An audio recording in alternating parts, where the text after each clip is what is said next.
All right. It does say that I'm live. Sometimes that's a lie. So let me know in the chat as well as in the replay crew if you can hear me or see me because I like you guys. And hopefully we can get some good conversation going tonight, even though it's a Sunday. I'm not trying to be sacrilegious, but I did need to get this live stream out because a lot of stuff is happening and I won't be able to make tomorrow night's usual Monday time. So I thought I had an obligation to do this. So hopefully things are getting going here, but you never quite know with YouTube. And as of right now, it feels like nothing is happening yet. So in that case, I guess I'll just start rambling a little bit until things get going. Not sure what takes so long sometimes, but hopefully things are moving along. I think we're getting there. Is everybody still rolling in? I'm going to go ahead and say that Midway USA is the biggest channel. Thanks to them, I can do live streams like this one, give you good information, test out gear and equipment related to preparedness, and give you my honest feedback. So big thanks to Midway USA. And of course, I did see earlier somebody mentioned that we should be buying food, and I don't necessarily disagree with that. But if your food storage is already looking pretty good and you just want to add some spice to your life, check out magicprepperbeef.com. It's where you get freeze-dried, shelf-stable, sous vide ribeye, filet mignon, New York strip, straight up steak that will sit on the shelf and be ready for you in the apocalypse. And I bet it would be a great barter item too. But you want to use the code magicprepper to get 15% off because this stuff is not cheap. So magicprepperbeef.com is the direct sponsor of the live streams here on the channel. And it's really high quality, very good, not cheap. Magic Prepper gets you 15% off. All right. So I think we're in now. Looks like Majestic Lion is here. Looks like Gregor Zamina is here. We got Mitch saying hello. I'm strapped in. What? Great people in this chat. I love it. So 5x5 is still coming in. A nurse for you too. Rocket says 5x5. Cops Help Americans says, oh yeah, I know, sigh. So I'm not sure what that's referring to, but here we are. Now, why are we talking about what's happening at the Zaporizhzhia Nuclear Plant tonight? Because it was on fire.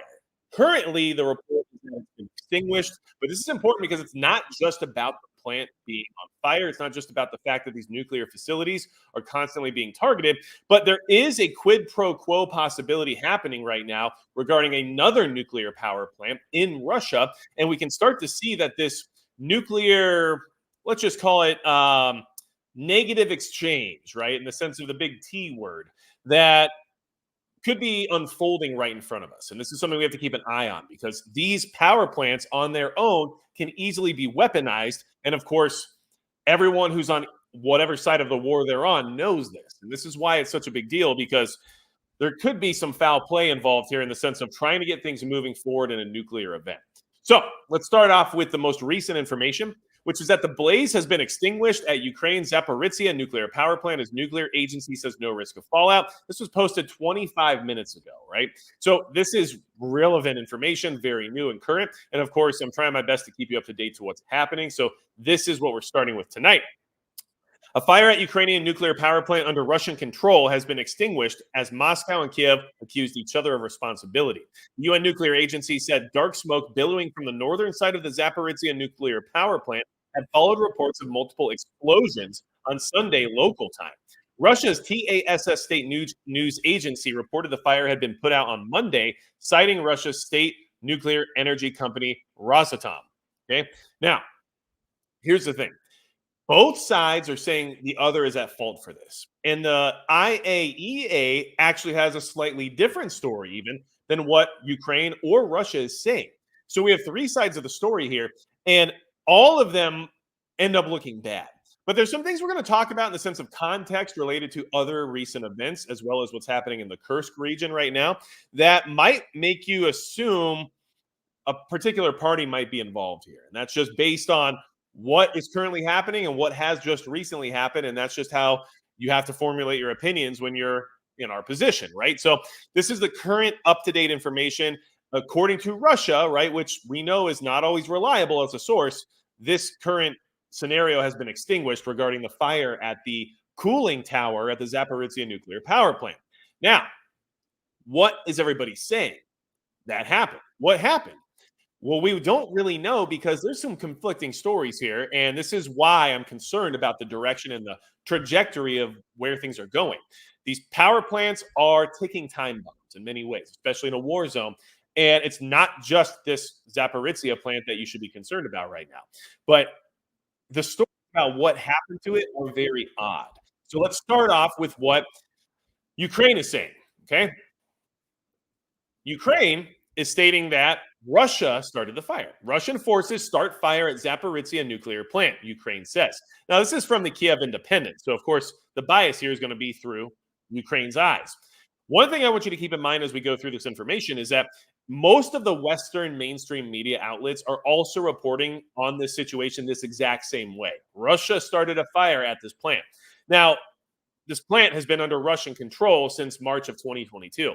So it's not necessarily sensible for why they would light the place on fire when they're already in control of it. But of course, we don't know everyone's motivations, but this is just what Kiev and Ukraine is saying.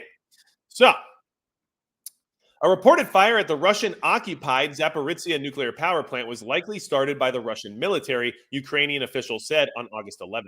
Russian forces set fire to a large number of automobile tires and cooling towers.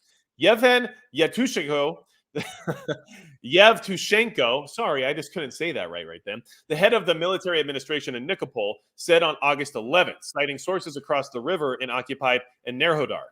Perhaps this is a provocation or an attempt to create panic in the settlements on the right bank of the former reservoir.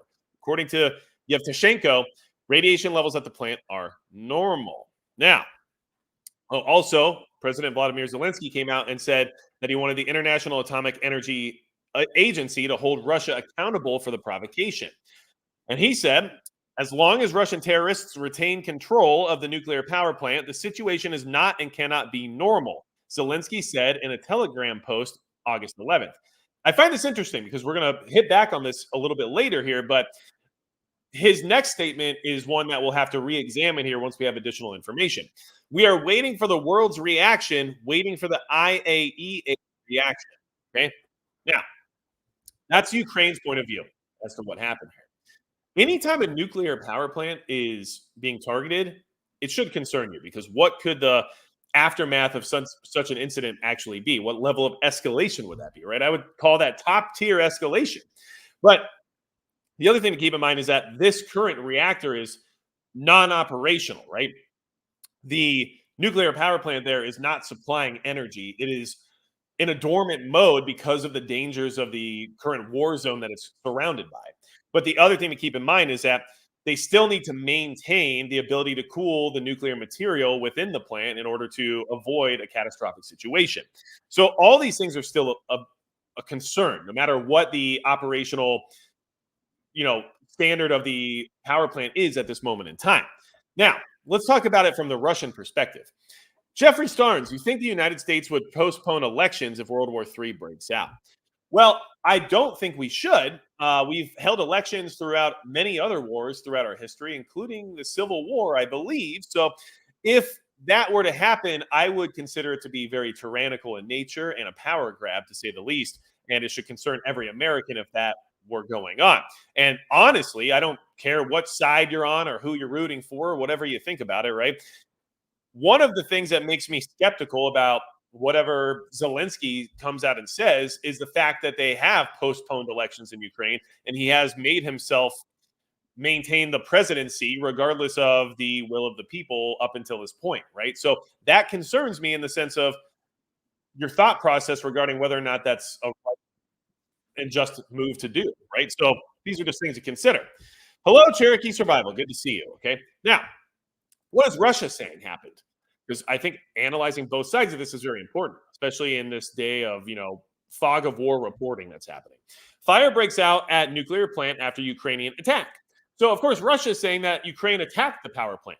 Now, to be fair, Russia has control of it currently. So if Russia lit the cooling tower on fire using car tires that they lit on fire, then I guess they're self-sabotaging it for some sort of propagandized reasoning, right? We're not exactly sure what their plans are here, but that's what I would have to assume.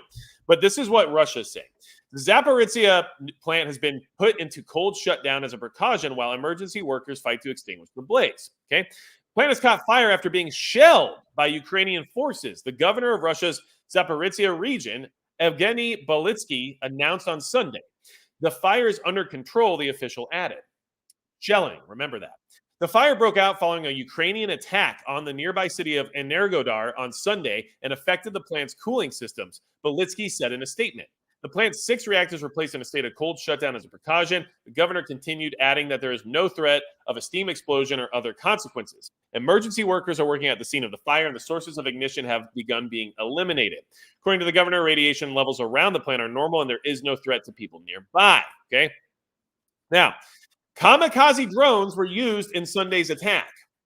Like I said, this is from Russia, so take that with a grain of salt, of course, but this is what they're saying now, as opposed to what Ukraine is saying, right? So just to verify we're all on the same page, Ukraine says that they loaded up a bunch of tires and lit them on fire in the cooling towers. Russia's saying that the plant was shelled, but is also saying that kamikaze drones were used. And at least from my understanding as a military layman, these ideas of shelling would usually be related to artillery, not kamikaze drones. So I'm not exactly sure what they're trying to get at here, but kamikaze drones were used in Sunday's attack, the facility's communications director, Evgenia Yashina, said in a statement. According to Yashina, the attack marked the first time that Ukrainian forces were able to seriously damage the plant's infrastructure.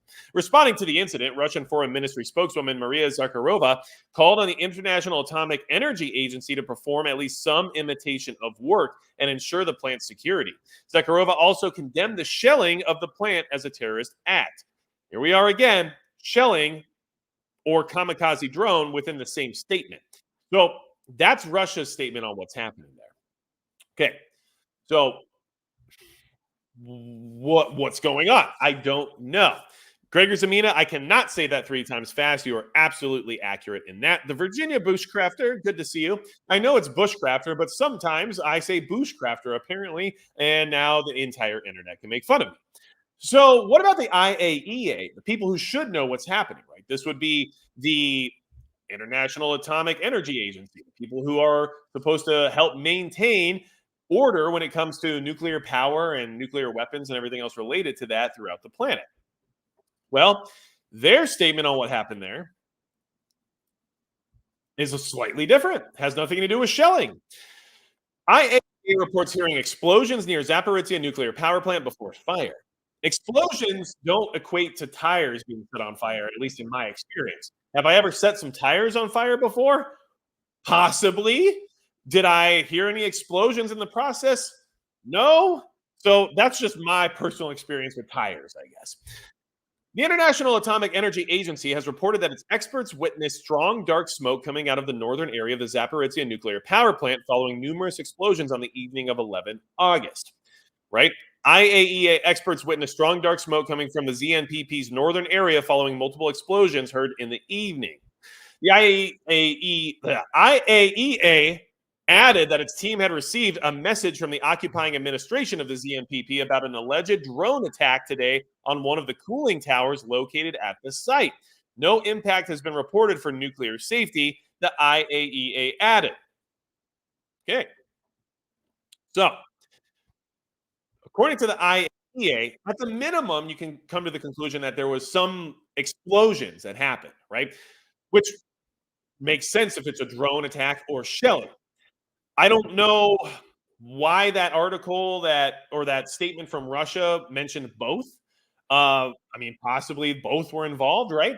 But the IAEA at the minimum said that they got information of a drone attack and they heard explosions. And Ukraine is just saying that they lit tires on fire inside of the cooling tower.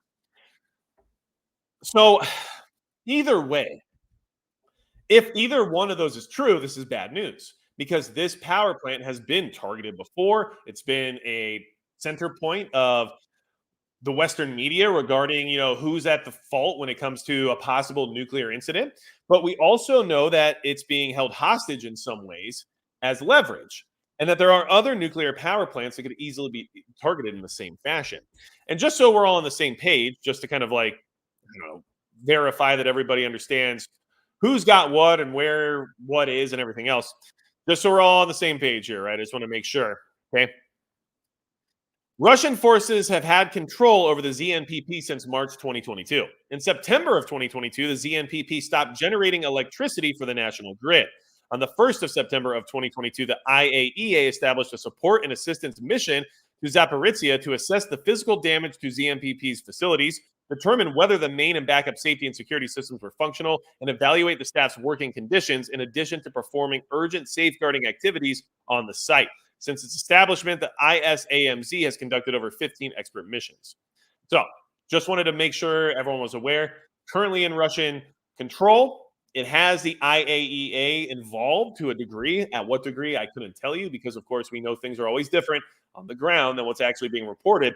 But regardless, there should be some level of safety net and some level of, I guess you would say, validation regarding this reporting in the sense of these explosions being heard and the possibility of a drone attack. I'm not saying Russia's not lying. I can't verify that, right? But what I'm trying to say is that there's other reasons why we should possibly consider the fact that this wasn't tires being lit on fire. And look, I don't have any stake in this game. Like I'm not rooting for one or the other. I will say it's frustrating to me that so much of our resources here from the United States are still going into that conflict and things are getting steadily out of hand. And we're going to talk about how Ukraine is currently invading Russia right now in the Kursk region or the Kursk Oblast, however you want to refer to it as. But still to this day, I mean, we have funneled a lot of money over there. So that's one of the concerns I have in the sense of being an American citizen is there's a lot of problems we have here stateside that could be addressed with what's happening with our money over there. But regardless, this is where we're at. So why am I saying that I have a propensity to assume maybe it's not just tires being lit on fire?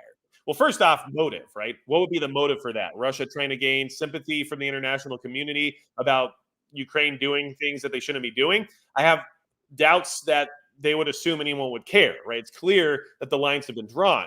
But for Ukraine, having a nuclear incident in a Russian-controlled area that could then be blamed on Russia seems like it would be more beneficial as a payout, right? So, like, this is just me being honest about it. I'm not trying to say I'm rooting for anybody in the sense of, like, I don't want Russia to win these wars, right? It's not like whose side I'm on here, but I got to be honest about this information and the way it looks and the way it's being presented because otherwise I can't make good decisions for myself regarding preparedness plans and the possibility of this war getting even more nuclear in the future, right? So here we are from July 29th, just to kind of build context, and then we're going to move forward into right now to show you that more is happening regarding these nuclear plants. Ukraine strikes Russian energy facilities for a second day in a row. Ukraine launched a wave of drone strikes, okay, keep that in mind, deep inside Russian territory early on July 29th, damaging energy facilities in two regions. Russia's defense ministry and regional officials said a day after a reported Ukrainian attack set a Russian oil refinery on fire. In the western Russian region of Oryol, a power plant was damaged by falling debris from two downed Ukrainian drones over the Glazuvnovsky district. Regional Governor Andrei Klychkov said on Telegram. Emergency services are dealing with the consequences of the air attack, and law enforcement agencies are working at the scene, Klychkov wrote, without specifying the type of damage the power plant sustained. So we know Russia's been striking Ukraine's infrastructure as well. I have zero issue with the fact that Ukraine's doing it back. Like, that's not my intent here to make anyone feel that way. I get it, right? If we were being invaded, I got no rules, man. I never signed a letter involving the Geneva Convention at all, right? So, like, someone invades the U.S., I'm not abiding by any rules. What are you talking about? I got to do what I got to do. So I get it.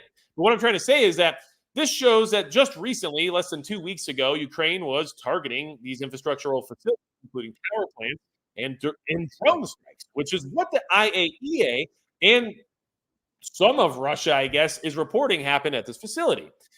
So let's also talk about the fact that the Kursk region is currently being invaded by Ukraine. And Russia, just yesterday, notified the IAEA of possible missile fragments at the nuclear power plant there. No, this is not the Zaporizhzhia nuclear power plant. This is the nuclear power plant in the Kursk region. And this is why things are escalating to a very dangerous level, at least in my opinion. Nuclear power plants should never just be on fire. That's not good for anybody, right? It just shows that there could be destabilization. The cooling tower itself is not directly connected to the reactors. So it being on fire didn't necessarily mean the reactors themselves were at risk. However, anytime a major part of the facility is on fire, there's a chance the fire can spread. There's a chance that there could be catastrophic failures. There's a lot of chances for things to go wrong. And when we're talking about nuclear reactors and the possibility of a meltdown, you do not want things to go wrong. So it's an issue, and it's very problematic and very concerning. This is now happening at another nuclear plant inside of Russia. Russia notified the International Atomic Energy Agency on Friday that suspected fragments of downed missiles were discovered near the Kursk nuclear power plant following a Ukrainian attack in the Kursk region. On August 8th, fragments and debris presumed to be parts of downed missiles were found at the site, including in the vicinity of the radioactive waste processing facility. Although there have been no confirmed reports of direct shelling on the city of Kurchatov, the nuclear power plant, or related energy infrastructure, the situation remains tense. Russia's permanent mission to international organizations in Vienna was quoted by TASS news agency as saying on its official Telegram channel. The Kursk NPP is located in the city of Kurchatov, Kursk region, 40 kilometers west of the city of Kursk on the banks of the Saym River. The mission said, Ukraine's reckless actions not only threaten Russia's nuclear facility, but also put the entire global nuclear industry at risk. Okay. Now, this is, like I said, the possibility of what's in some ways, shapes, and forms considered to be nuclear terrorism, right? Where you hold a nuclear power plant hostage or you target one directly in order to create a CBRN event, right? A nuclear event, regardless of its origin, is still catastrophic in nature, as well demonstrated by Chernobyl, right? So we are in a situation right now where these power plants are at risk. And that power plant, the KNPP in the Kursk region, is still fully operational in the sense of 2 reactors are currently operating. I believe it had a total of 4 at one point in time, but right now it's down to 2. Regardless, it's still active. It's operational, which means it's at more risk in many ways than the ZNPP nuclear power plant, right? The Zaporizhzhia nuclear plant is at least currently in a cold state. It's not active, but it is still containing nuclear material. This other power plant is active while also containing nuclear material, and missile fragments are now being found around the site. So, and like I said, Ukraine was invaded. So what they're doing now is what they're doing. I mean, all bets are off once you are the one who's being attacked. You're going to respond in whatever capacity you can in order to inflict the most damage possible, right? But it doesn't mean it's good for us. It doesn't mean it's good for everybody else in the world. Nuclear events happening between those 2 countries is not good for anybody. And don't forget that Russia is very aware of the fact that we have supplied Ukraine with most of the weapons, funding, and everything else required for them to be able to pull off certain attacks like these. And that's that should be concerning to you as well. They're not buying the Western media spin on any of this stuff, right? And personally, like if I had to pick right now, if I thought there was either some kind of drone attack or shelling happening at that ZNPP versus it being tires being lit on fire inside of the cooling tower, just based on the context I just talked to you about and previous interactions with that particular power plant and the fact that they're currently in a war right now and the payoff benefit that each side would basically have to wage and weigh out in the sense of what would be worth doing, it's hard for me to think that tires were just lit on fire inside of a cooling tower, right? So that's just kind of where I'm at on that right now. Now, the IAEA is still heavily involved here as well. They are very worried about what's happening in Kursk, even more so than Zaporizhzhia, which is why I wanted to have this live stream tonight too, because although the power plant fire had already, at least according to reports from Russia, been extinguished before I actually went live, right? Which is good. We prefer that, honestly. And I'm not going to change the title to burning just because, right? But regardless, this is the other side of the equation that's happening right now. And the IAEA is clearly very concerned about it because it's dangerous. And this is a very dangerous game of Russian roulette we're basically playing right now. Kursk nuclear warning issued by UN from yesterday. Rafael Grossi, head of the United Nations Nuclear Watchdog Agency, advised Russia and Ukraine to use maximum restraint to avoid a nuclear accident as fighting intensifies in Russia's Kursk region. On Friday, Russia said it's bringing more troops and weapons into Kursk, where Ukrainian forces have launched a rare ground assault in Russian territory. Grossi, the director general of the International Atomic Energy Agency has warned of a nuclear accident if fighting around the Kursk nuclear power plant continues. At this juncture, I would like to appeal to all sides to exercise maximum restraint in order to avoid a nuclear accident with the potential for serious radiological consequences, Grassi said in a statement released by the IAEA on Friday. Grassi said the IAEA has been monitoring reports of military activities by Russia and Ukraine near the nuclear plant. I am personally in contact with relevant authorities of both countries and will continue to be seized of the matter, the IAEA leader said. I will continue to update the international community as appropriate. Now, just a reminder, this is from August 10th. It was updated today, okay? So all of this is happening right now. And that missile fragment situation that I just reported on that Russia's saying they found near that plant was from yesterday. So this is all happening simultaneously right now. Now, Russia is also getting prepared for that plant to be targeted. Now, I'm not sure what that would actually lead to, but it is possible that Ukraine could be looking for a bit of leverage or maybe a trade-off of some kind in regarding taking control of this power plant while Russia has control of one of theirs. And I mean, I don't know if that's the strategy here or the goal, but Russia is clearly concerned about it. The IAEA is concerned about it. And the only reason they would target that nuclear power plant is either to create extreme havoc and catastrophe and chaos on an enormous level within Russia if they were to do something egregious to this power plant, right? If you instigate a nuclear meltdown and you're in Russian territory and then the prevailing winds are going to be taking, the fallout further east, then this is bad for Russia all over. And it's a lot more efficient for Ukraine than having to do, shelling or drone strikes or anything else, right? Blow up a nuclear plant. It does a lot more damage and it hurts them in the long term a lot more. I'm not saying that's what anyone should do. I'm saying that could be a possibility here. But the other thing would be to seize the plant and try to leverage it in order to gain control of their own back or who knows what else, right? There's a lot to it here, but Russia's clearly concerned about it. Russia builds extra defenses near nuclear power plant. Russia appears to be building new defensive trench lines in the Kursk region not far from a nuclear power plant. A video filmed from a moving vehicle and analyzed by BBC Verify shows heavy machinery next to a long line of piled earth running parallel to the E38 road just southeast of the Kursk nuclear plant. Contrasting satellite imagery of the same location captured yesterday with images from a few days ago, or a few days earlier, shows what seemed to be several newly constructed trench lines in the vicinity, with the nearest roughly 8 kilometers from the power station.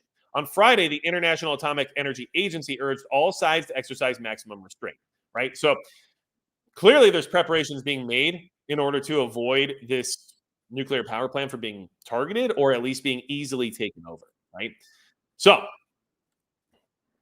I mean, this is getting crazy, right?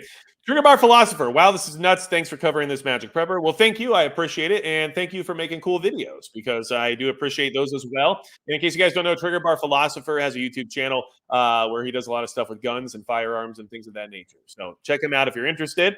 But I can appreciate it. Dognut72 says, "Welp." Yeah. Well, that's where we're at there. So this is happening. And a lot of it is because right now, well, Ukraine is on the offensive inside of Russia.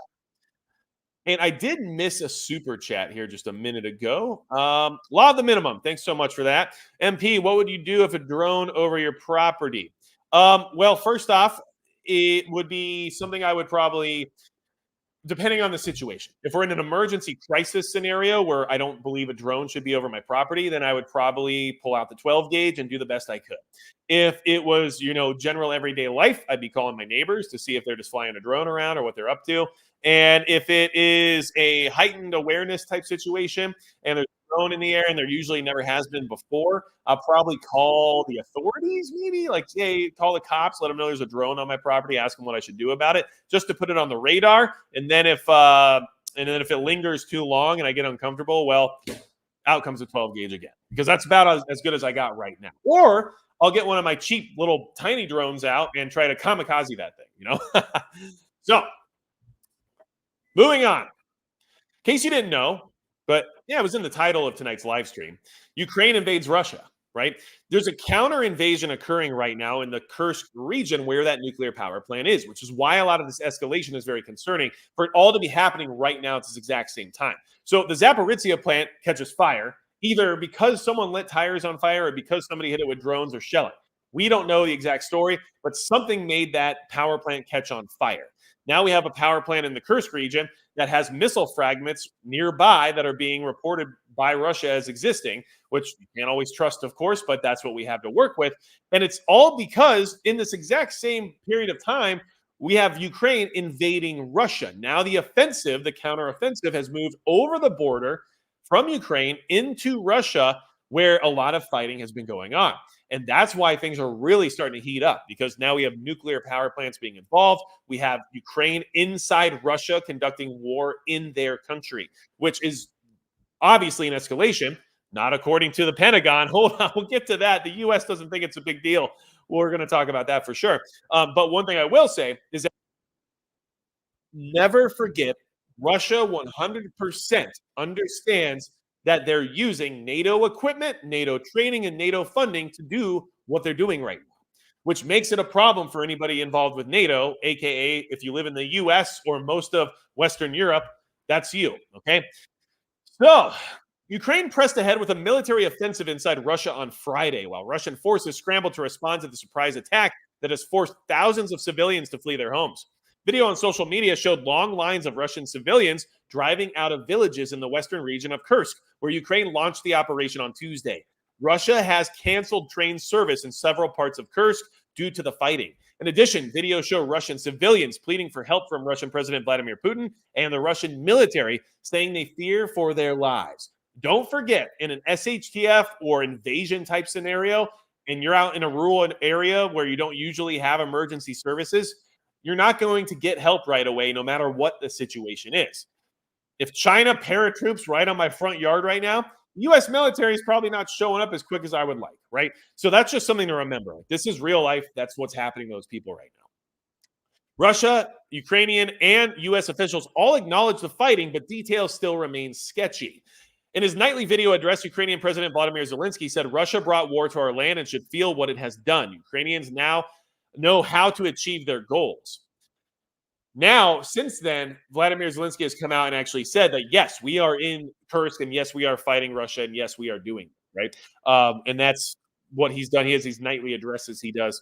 And I get it. I mean, I get it. I'm not trying to say it's good for our situation in the sense of this thing escalating further and becoming a lot more dangerous very quickly. But I get it in the sense of, hey, you invaded me. I'm doing whatever I want, right? And that's what's happening right now. Okay. Plus, they're trying to make them look bad. They're trying to hurt their morale. They're trying to do a lot of things by using the strategy of this counterattack that wasn't expected, right? And the element of surprise shouldn't be wasted. And that's what they're doing right now. Russian military officials said they have sent reinforcements to Kursk, that they were defeating the Ukrainian forces and expected to regain control of the border soon. That is not what's being reported on regarding Ukrainian media, and it's not what's being reported based on certain levels of bias from the Western side as well. From what's being reported, we're being told there's a lot of Ukrainian troops in there, and that the Russians are having a very hard time holding their ground, and in fact, they're losing ground in many ways. That's what we're being told from that side. That's what's kind of crazy right now with this whole. You have this giant military operation going on your southern border against this country you've been at war with for 2 years, and they were able to just drive right up the road through the Sumy region and start attacking you inside your own country. Like, that's something else you could learn from this scenario, maybe to apply to the United States or other countries like ours, right, where you have a northern and a southern border. Something happens in Mexico, they're in a war, who knows what's going on or whatever. Someone comes right up through the border, who knows what they can accomplish at that point in time, right? And if you're in a border town, that would be a very concerning time for you. It should be right now anyway, based on cartel activity and based on everything happening at our southern border. But in a war zone type scenario, it's even worse, right? And this is what's happening to the people there right now. And this is just to show you the size and the level of disruption being caused by this current situation. This was published 21 hours ago, is updated 4 hours ago, okay? Ukraine updates Kursk governor calls for quicker evacuation. Acting governor of Russia's Kursk Oblast called for civilians to be moved from unsafe areas more quickly amid a Ukrainian incursion. Meanwhile, a man and his child were killed in a strike near Kiev. DW has more what you need to know. The acting governor of Kursk Oblast, Alexei Smirnov, said on Telegram on Saturday night that he had told local authorities to accelerate efforts to move civilians from areas at risk of fighting with Ukrainian troops. Russian media quoted the Regional Emergencies Ministry in the border region of Kursk as saying that more than 76,000 people have been relocated to safer areas in recent days since the surprise Ukrainian incursion. Ukrainian forces opened up a new front in Russian Oblast bordering northeastern Ukraine in recent days, seemingly vying for a foothold or at least a disruptive presence in Russian territory. Kursk has since declared a state of emergency. Meanwhile, a man and his 4-year-old son were killed in a Russian missile strike near Kiev. Ukrainian President Vladimir Zelensky said it was likely Moscow used a North Korean missile in the attack, which probably is likely. And it is unfortunate that people are losing their lives in this. And it's what's happening, right? It's tit for tat. It never goes away. It just keeps escalating because somebody keeps doing something, which means the next thing is going to happen. And this is a big something. Moving 76,000 people out of an area is not a small task. This is a logistical nightmare, and it's dangerous. And guaranteeing you, it has some of the desired effect, because what Ukraine is doing by accomplishing this disruption is forcing Russia to use resources on things other than the fighting happening in Ukraine. So they're having these resources to respond to this attack. They're using resources to respond to the fact that more civilians need to be evacuated more quickly. It is attritional in many ways, and it probably is having the desired effect. Not to mention, like many of our enemies here in the United States, as well as in Western Europe, chaos is the name of the game, and that's what they're getting by doing that, right? So now, let me jump into the chat for a second, and then I also want to mention that we're going to talk here that that our Pentagon, the U.S. doesn't really see this as being a big deal. The Pentagon doesn't think that this is escalatory in any way, which I find to be interesting, because from a layman's perspective, of someone who just pays attention to current events and tries their best to maintain a focus on what's relevant to preparedness, I don't see how this is not going to escalate. Like, I don't see how this doesn't escalate things. But the Pentagon doesn't think it's a big deal. So either way, let me jump in here for a second. Kevin Ramsey, good to see you. Glad you're here as usual. Let's see here. Luke B, I usually don't do gear talk, but does anyone here run an Arkin LPVO? Luke B, I haven't had any experience with it, but I've heard decent things, and some of my friends use Arkins, and everything looks pretty good for the price point, to be honest with you. So, but I don't have personal experience on it, so I can't tell you a yay or a nay on that one, to be honest. Okay. Let's see here. We also have the Watchman. It's Jesus Christ that is bringing these things to happen. You might be right. And you know what? The best we can do in the meantime is just be prepared and do our best to be ready to react to whatever comes our way. And then we also have Blue Moon, rose-colored glasses. A lot of people have them, and a lot of people are never going to take them off. And that's something that I find concerning, because in this current environment, it shouldn't be hard to convince someone that they need to prepare, and yet it's a struggle, and yet nobody wants to. And the Pentagon doesn't want you to either. So what do I mean by that? Well, don't worry, Pentagon. Ukraine's attack in Kursk, Russia, not increasing tensions in region. It's just not. It's not going to increase tensions. Ukraine invading Russia and attacking Russians inside of Russia and creating a dangerous environment around a nuclear power plant there somehow does not increase tensions. And I'm not saying that from the perspective of what Ukraine's doing is wrong. I'm saying it from the perspective of, obviously, this increases tensions. I don't see how there's any other way to look at it.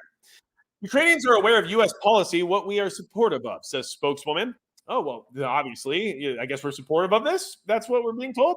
The Pentagon said the Ukrainian military's attack on Kursk, Russia, have not escalated tensions in the region, saying instead that curbing tensions is the responsibility of Russian President Vladimir Putin. Oh. Asked by a reporter whether she is concerned that Russia will escalate tensions over the attacks, spokeswoman Sabrina Singh said late Thursday, no, because at the end of the day, Ukraine is fighting for its sovereign territory that its neighbor invaded, referring to the Ukraine war, which Moscow launched in February of 2022. So if we want to de-escalate tensions, as we've said from the beginning, the best way to do that is Putin can make that decision today to withdraw troops from Ukraine, Singh told reporters. Are you listening to what I'm reading right now? Is this reasonable or logical at all? Underlining that the U.S. will keep providing Ukraine with the resources and systems they require, Singh said, we don't feel like this is escalatory in any way. In any way. I'm sorry, I just can't do it with this one. You can support it all you want. You can say, "We support this fully. We support what Ukraine's doing no matter what they do." Say that all you want. Sure, Pentagon, we get it. But to tell me that it's not escalatory in any way for them to be inside Russia, attacking Russia, using NATO supplied equipment, training, and funding, that it's not escalatory in any way, I can't. I don't lie to my face, right? Like, at least tell me the truth. Like, you guys support them no matter what they do. At least I know now what the position is. Right? But instead, you're trying to tell me that this isn't going to escalate things. By the way, I've got the Russian response here in just a second, but we'll keep going through this real quick. Singh reiterated that the U.S. does not support long-range attacks into Russia. Oh, well, I guess it's all settled then. Adding, these are more for crossfire. I'm not going to put a specific range on it. As you know, they are aware of the U.S. policy. Well, yeah, well, okay, then I guess moving 30 kilometers into Russian territory isn't long range at this point. Russia on Friday declared a state of emergency in the Kursk region, where clashes with Ukrainian troops have raged for 4 days. Now, here's the thing. I want everyone to keep in mind that like 2 years ago, when all this first started, we were telling Ukraine that they couldn't even use long-range missile batteries to attack Crimea, right? Like we were telling Ukraine they couldn't use, our drones and stuff to attack targets inside of Russia. We were telling Ukraine that the only thing they could use any of our equipment, funding, and training for was defending themselves on their own territory. That was 2 years ago. Now we're at the point where not only are we doubling down and underlining that the U.S. will keep providing Ukraine with the resources and systems they require, we're also saying that them attacking inside of Russia with those resources is not escalatory in any way. It's just not. Okay. How could it be? So just remember how far we've come. And it's easy for how slow this whole thing is developing to look at it right now and be like, yeah. It's war. This is happening, right? But then put it in the context of what you would have said about this 2 years ago, and then think about where we really are at this point in comparison to where we started. And it's definitely concerning to me. Now, the Pentagon says it's not escalatory in any way. I don't think Moscow cares what the Pentagon says, and so they're saying they are considering it to be escalatory. Moscow vows tough response to Ukraine's push into Russian territory. Russian Foreign Ministry says Kiev overnight launched a large-scale drone attack on a number of Russian regions as well. The Russian Foreign Ministry on Sunday said Moscow's forces will deliver a tough response to Ukraine's surprise incursion into Russia's territory, which included a massive missile attack on the border region of Kursk overnight. The perpetrators of these crimes will be held accountable for them. Foreign Ministry spokesperson Maria Zakharova said in a post on Telegram Sunday, a tough response from the Russian armed forces will not be long in coming, she added. The Ukrainian military in the past 24 hours has carried out a large-scale drone attack on a number of Russian regions, in particular the Belgorod and Voronezh regions, Zakharova said. The city of Shebekino in the Belgorod region was again hit. The governors of the Russian regions of Voronezh, Kursk, and Belgorod reported on their Telegram channels on Sunday that Ukrainian forces had carried out a drone and missile attack in those areas overnight. The defense ministry in Moscow said the Russian air defense system destroyed 35 unmanned aerial vehicles. Okay, so I get it. Like I said, Russia's been bombing Kiev. Russia's been bombing Kharkiv. Russia's been bombing everywhere in Ukraine, right? For years now. So I'm not saying this is wrong on Ukraine's part. Like, it's not wrong. It's bad for us. And targeting a nuclear facility would probably constitute as being wrong in some ways because that's bad for everyone, not just Russia, right? Which is why you could possibly say that that's why Russia tried to self-sabotage the ZNPP in Zaporizhzhia, because, if it went down and they could pin it on Ukraine, it would make them look bad and maybe have some of the international community change their mind on support or whatever else, right? But in reality, I just don't necessarily think that's as likely compared to what else we've already been seeing happening, right? We've seen that these other facilities are under attack. So that's where we are, okay? And just throwing it out there, this is how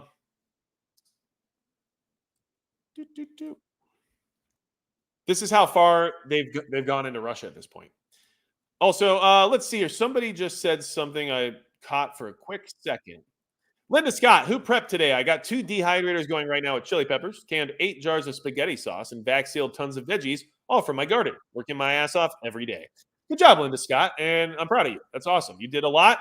I didn't get as much done as I was hoping to get done today, but I am working on getting a new antenna installed in my house. So it'll be interesting and exciting because it should expand my range quite a bit. So make sure you guys are prepping. That is obviously the most important part of what we do here. But knowing this information is also important because it gives you an idea of how destabilized the world's becoming, right? Now, one thing I do want to laugh about here for a second is this ad up here. Ever thought about traveling to Mongolia? Nah. Anyway, Ukrainian troops now up to 30 kilometers inside Russia, Moscow says. Ukrainian troops have advanced up to 30 kilometers inside Russia, what has become the deepest and most significant incursion since Moscow began its full-scale invasion of Ukraine in February of 2022. Russia's defense ministry said its forces had engaged Ukrainian troops near the villages of Tolpino and Obshy Kolodes as the offensive in the Kursk region entered its sixth day. President Vladimir Zelensky, who directly acknowledged the attack for the first time in an address last night, said 2,000 cross-border attacks have been launched by Russia from Kursk this summer, which I don't doubt at all. Artillery, mortars, drones. We also record missile strikes, and each such strike deserves a fair response, Mr. Zelensky told the country in his nightly address from Kiev, which, like I said, I get it. Okay. While Ukrainian-backed sabotage groups have launched intermittent cross-border incursions, the Kursk offensive marks the biggest coordinated attack on Russian territory by Kiev's conventional forces. We aren't on the offensive. The aim is to stretch the positions of the enemy, to inflict maximum losses, and to destabilize the situation in Russia as they are unable to protect their own border, the official said. Like I said, I think that that's very indicative of what they're trying to accomplish, and that attritional destabilization is goal, and they're doing a good job of leveraging it, right? So it's interesting. And this is, I mean, and they're in the article, they're talking about how they're seizing buildings and all kinds of stuff. Clips have emerged of Ukrainian troops seizing administrative buildings in Sverdlovskovo and Poros, while intense fighting has been reported in Sudzha, a town of about 5,000 people. So this is real. Ukraine is in Russia right now, fighting Russia inside of Russia, right? And they have done stuff before, but not to this scale and not like boots on the ground in the same fashion. This is boots on the ground. This is an escalation and a very urgent escalation. We are very close to bad things happening. And I don't mean like the typical bad things. I mean like big time bad things. And those big time bad things are not good for the world, not good for the US, not good for anybody. So we really need to be very vigilant right now. Okay. Also, John Karchia says NATO is helping Ukraine. Exactly. And Russia knows that. That's what concerns me the most, is that this isn't just a proxy war in the sense of like, well, we don't really know who's responsible. Russia is very well aware of who's responsible for this possibility even existing, right? The only reason that Ukraine can do something like this is because of the support of NATO and the Western allies. So at what point does that add up to a level of direct warfare, right? If we got attacked by, let's throw a curveball, right? We get attacked by the Philippines, right? They decide they're just sick of us and they got to take us out. And the Philippines are attacking us, and China is fully supporting them and providing them with all of the necessary resources. You think the United States is going to say, well, it really is just the Philippines attacking us. Nothing we can do about China, right? I have doubts. And that's unfortunately where we are right now. And no, that statement doesn't have a reflection of my geopolitical knowledge. I'm very aware of the fact that we are unlikely to ever be attacked by the Philippines. Okay. Anyway, somebody's going to take that and run with it now. Magic Pepper doesn't know anything. The Philippines would never do that, you know? Anyway, just so you're also aware, remember that whole thing with Iran? You know how they're supposed to be attacking Israel at any point now? You know, some things have kind of maybe started. Okay. Don't get me wrong. And some things we can't say for sure are related to it. But what I can say is that we are close, is what it seems like. And in my opinion, it kind of looks like what happened there is that we are, I would say, watching them kind of gather their resources and prepare themselves in the worst way possible, not to have a successful attack, but to be prepared for what happens after. Because there's a good chance that if Iran launches a serious large-scale attack on Israel right now, that a real war begins in that region, in the sense of Israel and Iran directly in a conflict. So here's where we are right now. Okay. Israeli military says no change in civilian guidelines amid reports of looming Iranian attack.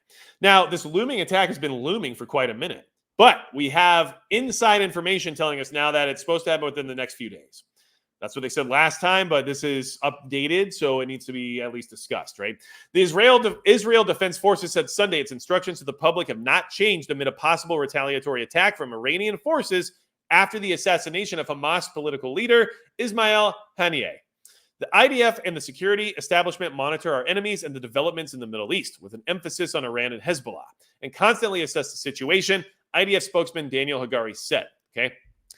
CNN political and foreign policy analyst Barak Ravid reported Sunday, according to two sources, Israeli intelligence assessed Iranian forces could be planning an attack within days, even before the August 15th hostage deal talks. Today's August 11th. So they're thinking it's going to happen within the next 4 days. A source privy to the details told Ravid the situation is still fluid and the internal debate in Iran continues. It is possible Iranian decision-making will still change. Ravid also reported that Israeli Minister of Defense Yoav Gallant spoke with U.S. Defense Secretary Lloyd Austin on Sunday and told him Iranian military preparations suggest Iran is getting ready for a large-scale attack.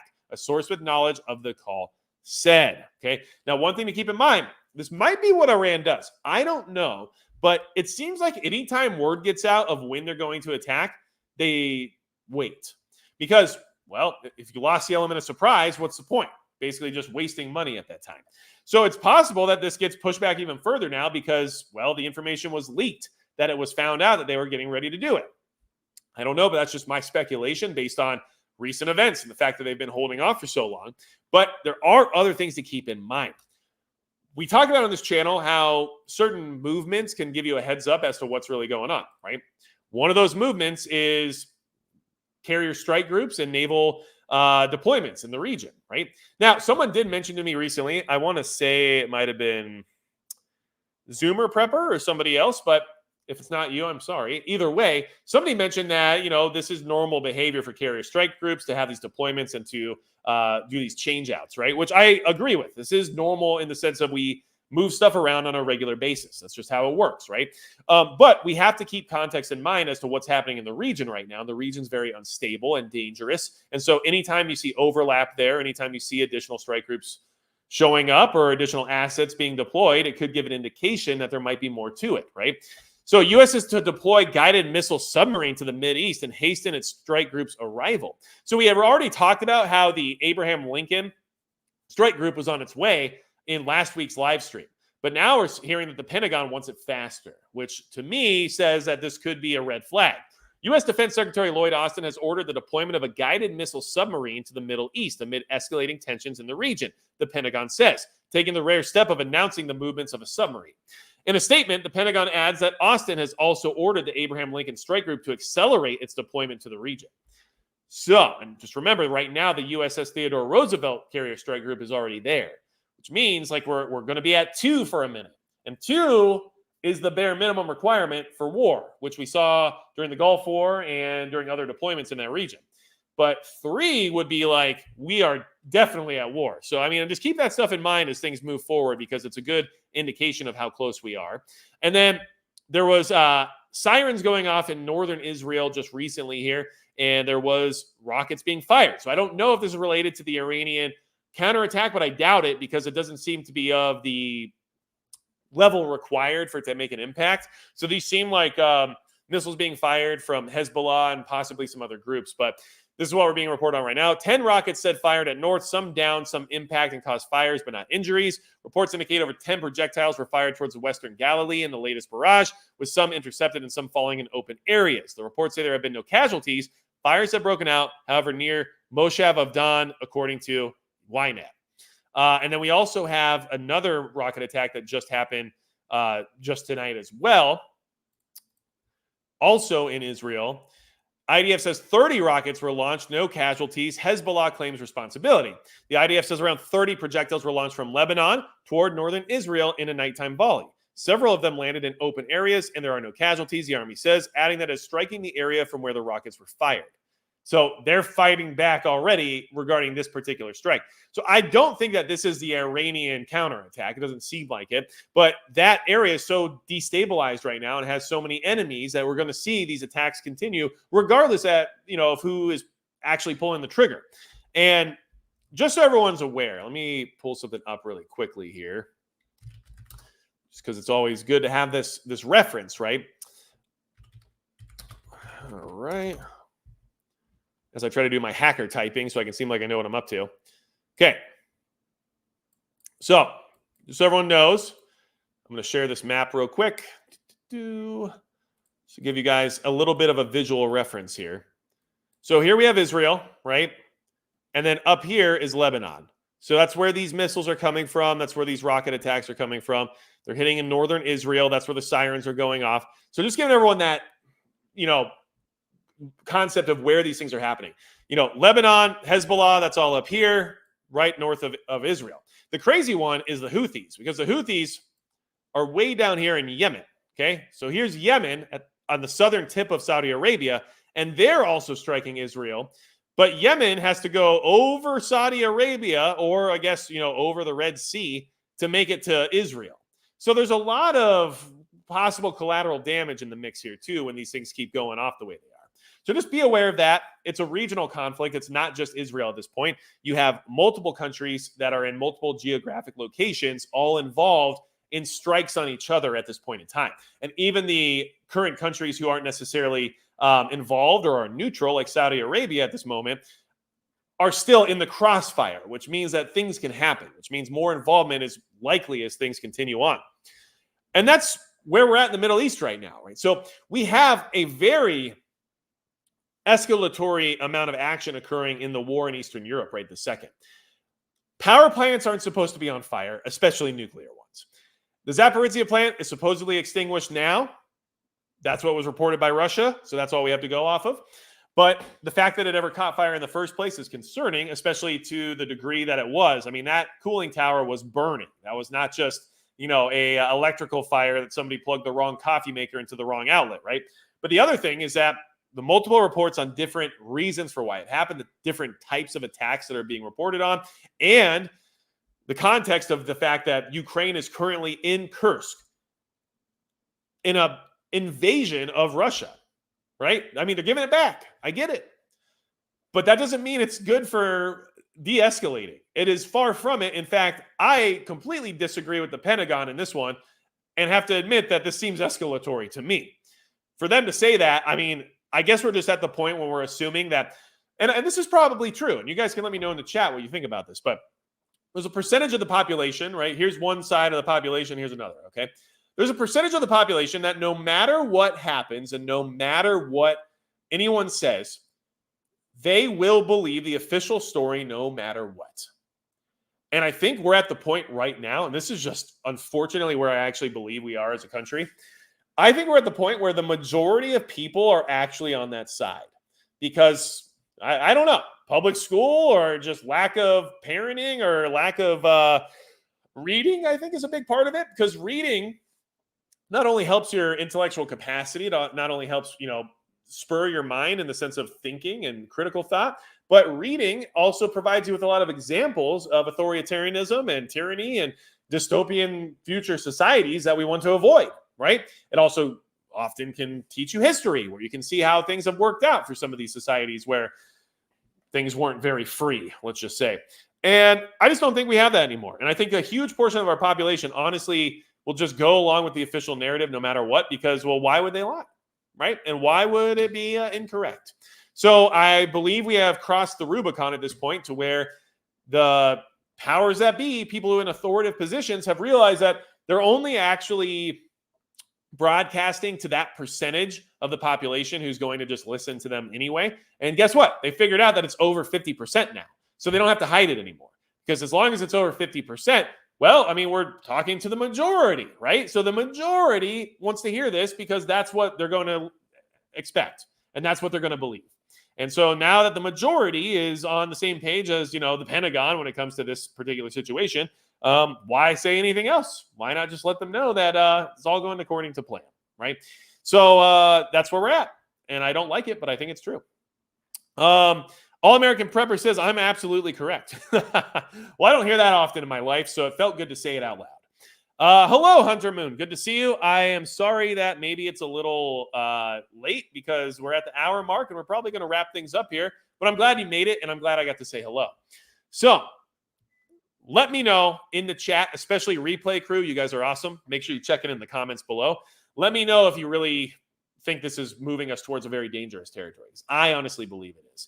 The other thing I would say is that, if you're concerned about nuclear events occurring here in the near future and you want to be prepared for them, make sure you hit that subscribe button down below because I'm trying to put out good information. And I may or may not have some cool new equipment on the way to showcase in the sense of, CBRN protection. So we'll see how that goes.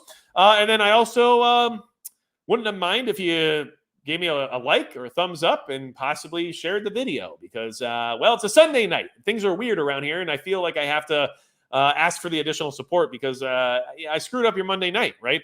And just so everyone's aware, I cannot be here tomorrow night.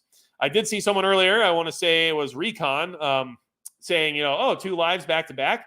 Unfortunately, no, I won't be able to make it tomorrow night because I do have an appointment that's out of town and I won't be back in time to do the live stream. So I apologize in advance, which is why I went live tonight. So that way we can still have this good conversation. That way we can talk about pertinent, relevant events happening right this second and be more prepared in the process because not only does it motivate us to get better prepared when we're aware of the threat level, but it also gives us plans and strategies to be concerned about, right? So right now, if we have nuclear power plants being lit on fire, nuclear power plants possibly being targeted inside of Russia, and the possibility of a nuclear event is growing, right? Even if it went from 0% to 1%, 1 is still not good, right? So, but that's where we're at. Like, even if these probabilities are just slightly increased, they're still increased, which is bad. Maybe that means you got to rethink some of your CBRN survival, right? Do you have somewhere to go? Do you have appropriate gear? Do you have, at the very minimum, IOSAT tablets or something like that? Like, do you have any of those plans in place? Or if you don't really know what to do in that regard, maybe now's a good time to start looking, right? So these are things that I would definitely consider. Exile Reviews, thank you so much for being here and modding tonight. I really appreciate you jumping in on a Sunday night instead of Monday. So always appreciate you, brother. Northern Girl Hobbies, good to see you too. And thank you for modding as well. Anything else anyone needs from me, go to magicprepper.com. I got a ton of stuff there, including links and discounts for different companies revolving around preparedness and other items in that realm. So if you're looking for stuff, maybe that's a good place to start because it will support the channel as well. You can also get to my Discord, my Subscribe Star, and my direct contact form on that website. So magicprepper.com. Don't forget magicprepperbeef.com if you have a problem with me, all right? Or actually, if you want shelf-stable beef that will last 10 plus years and taste good as long as you have a way to season it, which, by the way, I keep this here now in order to remind everybody. Oh, hold on. In order to remind everybody how important it is. Keep getting more salt. You better.